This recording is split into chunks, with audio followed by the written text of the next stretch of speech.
Welcome to this class. একাদশ ও দ্বাদশ শ্রেণীর পরিণতি ও সুশাসন এর শিক্ষার্থীবৃন্দ, পরিণতি ও সুশাসন এর দ্বিতীয় পত্রের দ্বিতীয় অধ্যায় পাকিস্তান থেকে বাংলাদেশ। এই অধ্যায়ের আজ আমাদের আলোচ্য বিষয় 1954 সালের যুক্তফ্রন্ট নির্বাচন। আমরা এখানে কিছু ছবি দেখতে পাচ্ছি। মাওলানা আব্দুল হামিদ খান ভাসানী, হোসেন শহীদ সোহরাওয়ার্দী, তার সঙ্গে আছেন শেখ মুজিবুর রহমান। এখানে আমরা দেখতে পাচ্ছি শেরে বাংলা একে ফজলুল হক এবং নুরুল আমিন। এই ক্লাস থেকে শিক্ষার্থীরা জানতে পারবে এবং বলতে পারবে যুক্তফ্রন্ট কি, 1954 সালের নির্বাচন কি তা ব্যাখ্যা করতে পারবে, 54 সালের নির্বাচনের ফলাফল বর্ণনা করতে পারবে এবং 1954 সালের নির্বাচনের তাৎপর্য বিশ্লেষণ করতে পারবে। 1954 সালের যুক্তফ্রন্ট নির্বাচন। পূর্ব পাকিস্তানে 1954 সালের প্রাদেশিক পরিষদের নির্বাচন যুক্ত পাকিস্তানের প্রথম সাধারণ নির্বাচন। 1951 সালের নির্বাচনের কথা থাকলেও কেন্দ্রীয় সরকার নির্বাচন দিতে গড়িমসি করে। এতে নির্বাচন কয়েক বছরের জন্য বিলম্বিত হয়। পাকিস্তানি শাসকদের ধারণা ছিল 1952 সালের ভাষা আন্দোলন ও পূর্ব বাংলার নির্বাচনের ব্যাপক প্রভাব ফেলবে। বস্তুত পাকিস্তান সৃষ্টির পর থেকে পশ্চিমা শাসক গোষ্ঠী পূর্ব বাংলার প্রতি বিমাতাসুলভ আচরণ করতে থাকে। পূর্ব বাংলার জনমত ও রাজনৈতিক নেতৃবৃন্দের চাপের মুখে অবশেষে তৎকালীন মুসলিম লীগ সরকার 1954 সালের মার্চ মাসে নির্বাচনের তারিখ ঘোষণা করে। এখন থেকে যুক্তফ্রন্টের গঠন এবং তার শরিক দলসমূহ। 1954 সালের নির্বাচনকালীন পূর্ব বাংলার রাজনৈতিক দলগুলোর মধ্যে মুসলিম লীগ ছিল প্রথম এবং বৃহত্তর দল। পূর্ব বাংলার প্রাদেশিক সরকার পরিচালনাও করত মুসলিম লীগ, তবে দুর্নীতি ও অগণতান্ত্রিক কার্যকলাপের জন্য তারা পূর্ব পাকিস্তান সহ সারা দেশে জনপ্রিয়তা হারিয়ে ফেলেছিল। 1954 সালের নির্বাচনে আওয়ামী মুসলিম লীগ সহ রাজনৈতিক দলসমূহ মুসলিম লীগকে পরাজিত করার কৌশল হিসেবে জোটবদ্ধ হয়ে নির্বাচন করার পরিকল্পনা নেয়। এরই প্রেক্ষিতে 1953 সালে 14 নভেম্বর ময়মনসিংহে অনুষ্ঠিত আওয়ামী মুসলিম লীগের কাউন্সিলে যুক্তফ্রন্ট গঠনের সিদ্ধান্ত গৃহীত হয়।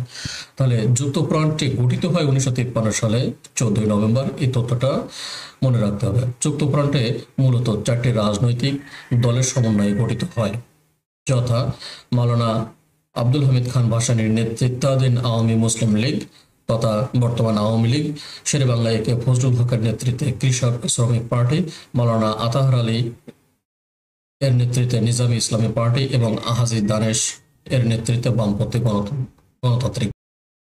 আমরা দুইটা নির্বাচনী প্রতীক দেখছি, একটা হচ্ছে নৌকা আর একটা হচ্ছে হারিকেন।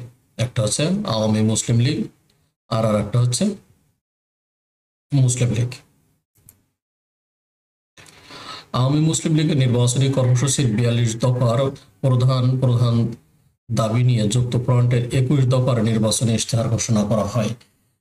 পূর্ব বাংলার গণমানুষের আশা আকাঙ্ক্ষাকে সামনে রেখে প্রণীত এই 21 দফা কর্মসূচির মূল রচয়িতা ছিলেন বিশিষ্ট সাহিত্যিক ও রাজনীতিবিদ আবুল মনসুর আহমেদ।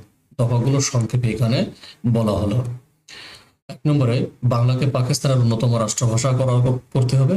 বিনা ক্ষতিপূরণে জমিদারি প্রথা বিলুপ্ত ও ভূমিহীন কৃষকদের মধ্যে উদ্বৃত্ত জমি বিতরণ করতে হবে। 5 নম্বরে, লবণের কারখানা স্থাপন করতে হবে। এখানে গুরুত্বপূর্ণ হচ্ছে 15 নম্বর, বিচার বিভাগকে শাসন বিভাগ থেকে পৃথক করতে হবে। 17 নম্বর আছে 52 এর ভাষা আন্দোলনের বীর শহীদদের স্মরণে শহীদ মিনার নির্মাণ করতে হবে। 18 নম্বর আছে 21 ফেব্রুয়ারিকে শহীদ দিবস হিসাবে সরকারি ছুটির দিন ঘোষণা করা। এবং 19 নম্বর 1940 সালে লাহোর প্রস্তাব অনুযায়ী পূর্ব বাংলাকে পূর্ণ স্বায়ত্ত শাসন প্রদান করতে হবে। এগুলো ছিল বেশি গুরুত্বপূর্ণ। এখন আসছি আমরা formation of United nation on December. এখানে কি কি আছে? আওয়ামী মুসলিম লীগ সোহরাওয়ার্দী ভাসানী নেতৃত্বে, কৃষক শ্রমিক প্রজা পার্টি শেরে বাংলা ফজলুল হকের নেতৃত্বে আছে এবং নিজামী ইসলামী মাওলানা আতাহার আলীর নেতৃত্বে আছে এবং গণতান্ত্রিক পার্টি হাজী দানেশের নেতৃত্বে আছে। আর মুসলিম লীগের নেতৃত্বে ছিল আছে নুরুল আমিন। এরপরে নির্বাচনের ফলাফল আমরা দেখব।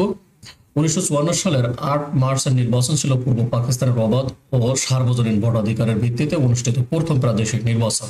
এই নির্বাচনে যুক্তফ্রন্ট একচেটিয়া বিজয় অর্জন করে এবং পূর্ব বাংলার কার্যত মুসলিম লীগের রাজনীতির কবরস্থ হয়। এতে শতকরা 37.19% ভোটাররা ভোট প্রদান করে। 2 এপ্রিল সরকারিভাবে নির্বাচনের ফলাফল প্রকাশিত হয়। নির্বাচনে মোট আসন ছিল 309টি। এর মধ্যে মুসলিম সম্প্রদায়ের আসন সংখ্যা ছিল 237টি এবং অমুসলিম সম্প্রদায়ের জন্য ছিল 72টি আসন সংরক্ষিত।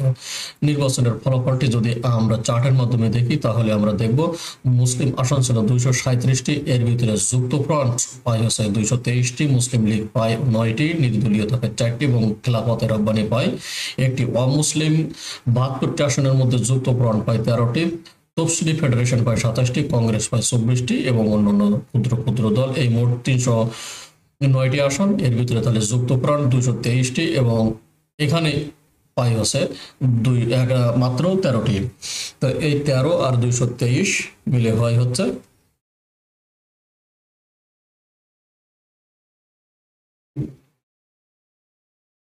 236টা। অর্থাৎ ক্ষমতায় যাওয়ার জন্য যে সংখ্যাগরিষ্ঠতা দরকার সেটি যুক্তফ্রন্ট পেয়ে যায়। তাহলে যুক্তফ্রন্টের প্রাপ্ত 223টি আসনের মধ্যে দলওয়ারি প্রাপ্ত আসন ছিল নিম্নরূপ: আওয়ামী লীগ পেয়েছিল 143টি, কৃষক শ্রমিক পার্টি পেয়েছিল হচ্ছে 48টা, নিজামী ইসলামী পেয়েছিল 19টা এবং গণতান্ত্রিক পার্টি পায় 13টি। মুসলিম লীগের পরাজয় ও যুক্তফ্রন্টের বিজয়ের কারণ। 1954 সালের প্রাদেশিক পরিষদ নির্বাচনে ক্ষমতাসীন মুসলিম লীগের চরম পরাজয়ের পেছনে বেশ কিছু কারণ নিহিত ছিল। কারণগুলোকে নিচে ব্যাখ্যা করা হলো। প্রথমত, মুসলিম লীগ সরকার উচ্চ পদস্থ কর্মচারীদের যোগসাজশে সমগ্র দেশকে বিভিন্ন পন্থায় দুর্নীতি, স্বজনপ্রীতি, অবিচার অবিচ্ছিত করেছিল। দুর্নীতিবাজ ও ক্ষমতাসীনদের ঘনিষ্ঠ লোকরা ফুলে ফেঁপে উঠলেও দেশের সিংহভাগ সাধারণ মানুষের আর্থিক অবস্থা ছিল সঙ্গীন। এই কারণে সর্বত্র অসন্তোষ পুঞ্জীবিত হতে শুরু করে। এরই বই প্রকাশ হয়েছিল 1954 সালের সাধারণ নির্বাচনে মুসলিম লীগের শাসক গোষ্ঠীর ভরাডুবি এবং আওয়ামী মুসলিম লীগ তথা যুক্তফ্রন্টের বিজয়ের অন্যতম প্রধান কারণ। দ্বিতীয়ত, 1952 সালের ভাষা আন্দোলনের ফলে পূর্ব বাংলার জনগণ বুঝতে পেরেছিল যে মুসলিম লীগের দ্বারা বাঙালির স্বার্থ রক্ষা করা সম্ভব নয়। বাঙালি জনগোষ্ঠী উপলব্ধি করেছিল যে মুসলিম লীগের পরাজিত করতে বাঙালির স্বার্থ সচেতন কোনো রাজনৈতিক দল ক্ষমতায় এলেই কেবল পূর্ব বাংলার অধিকার আদায় করা যাবে। আর এই কারণে 1954 সালের নির্বাচনে পূর্ব বাংলার জনসাধারণ যুক্তফ্রন্টকে নজিরবিহীন মাত্রায় সমর্থন দিয়েছিল। তৃতীয়ত, যুক্তফ্রন্টের 21 দফা কর্মসূচি বাংলার জনগণের আশা আকাঙ্ক্ষার প্রতিফল ঘটেছিল। অন্যদিকে গণবিচ্ছিন্ন হয়ে পড়া মুসলিম লীগের নির্বাচনী কর্মসূচি ছিল অস্পষ্ট এবং গুজামিলে ভরা। এই কারণে স্বাভাবিকভাবে মানুষ মুসলিম লীগকে প্রত্যাখ্যান করে যুক্তফ্রন্টকে বেছে নিয়েছিল। যুক্তফ্রন্টের মন্ত্রিসভা আমরা এখানে দেখতে পাচ্ছি। 1954 সালের নির্বাচনের গুরুত্ব। পূর্ব পাকিস্তানের 1954 সালের নির্বাচনে যুক্তফ্রন্টের বিজয়ের গুরুত্ব অপরিসীম। এই বিজয়ের ফলে মুসলিম লীগের 7 বছরের কুশাসন, শোষণ ও অত্যাচারের সাময়িক হলেও তার অবসান ঘটে। পূর্ব বাংলার মানুষের কাছে এই নির্বাচন পশ্চিম পাকিস্তানি ও বাঙালি শাসক গোষ্ঠীর কবল থেকে মুক্তি লাভের একমাত্র উপায় বলে পরিগণিত হয়। এই নির্বাচনে জয়ী হওয়ার পর বাঙালিদের মধ্যে এই আত্মবিশ্বাস জন্ম নেয় যে পাকিস্তানি শাসক গোষ্ঠী আর তাদের দাবি রাখতে পারবে না। বাঙালিরা তখন থেকেই আত্মসচেতন হয়ে ওঠে এবং তাদের স্বশাসনের দাবিতে ক্রমে জোরদার হতে থাকে।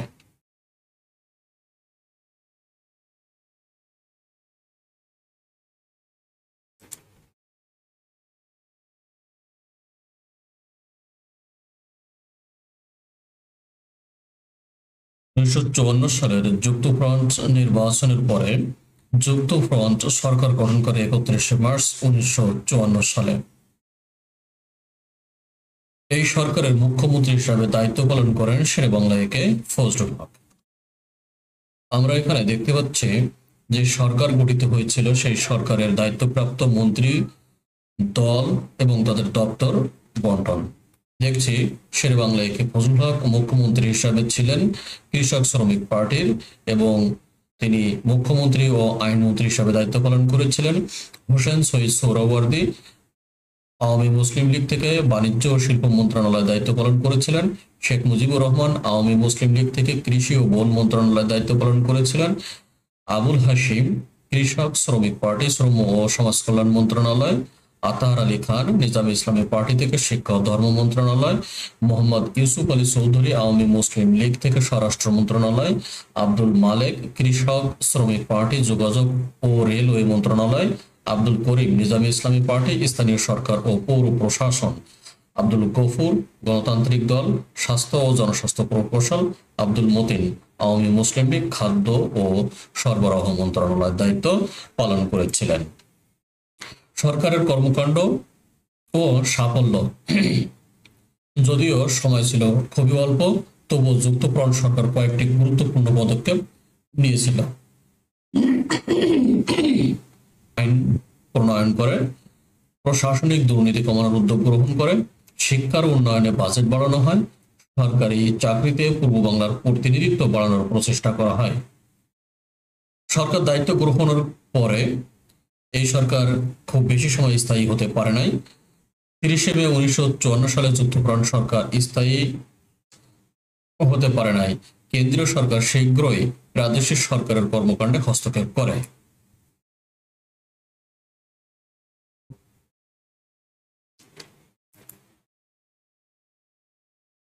মূল ঘটনা প্রবাহ ছিল কেন্দ্রীয়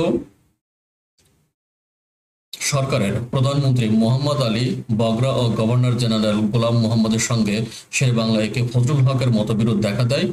কেন্দ্র যুক্তফ্রন্টের মধ্যে বিভাজন সৃষ্টি করতে চায়। 30 মে 1954 সালে গভর্নর জেনারেল অরাজকতা ও প্রশাসনিক ব্যর্থতার অজুহাতে যুক্তফ্রন্ট সরকারকে বরখাস্ত করেন, পূর্ব বাংলায় গভর্নর শাসন জারি করেন। পতনের ফলাফল ও তাৎপর্য, জনগণের মধ্যে কেন্দ্রীয় সরকারের প্রতি বিরূপ মনোভাব সৃষ্টি হয়, বাঙালি জাতীয়তাবাদের বিকাশ ত্বরান্বিত হয়। শেখ মুজিবুর রহমান সহ তরুণ নেতারা উপলব্ধি করে যে পশ্চিম পাকিস্তানের শাসন কাঠামোর ভেতর থেকে প্রকৃত স্বায়ত্তশাসন সম্ভব নয়। পরবর্তীতে 6 দফা আন্দোলন ও স্বাধীনতার দাবির ভিত্তি তৈরি হয়। পরিশেষে বলা যায় 54 সালের যুক্তফ্রন্ট সরকার অল্প সময়ের জন্য হলেও পূর্ব বাংলার রাজনীতিতে গণতন্ত্র, জনগণের অংশগ্রহণ ও স্বশাসনের এক নতুন দিগন্ত উন্মোচন করেছিল।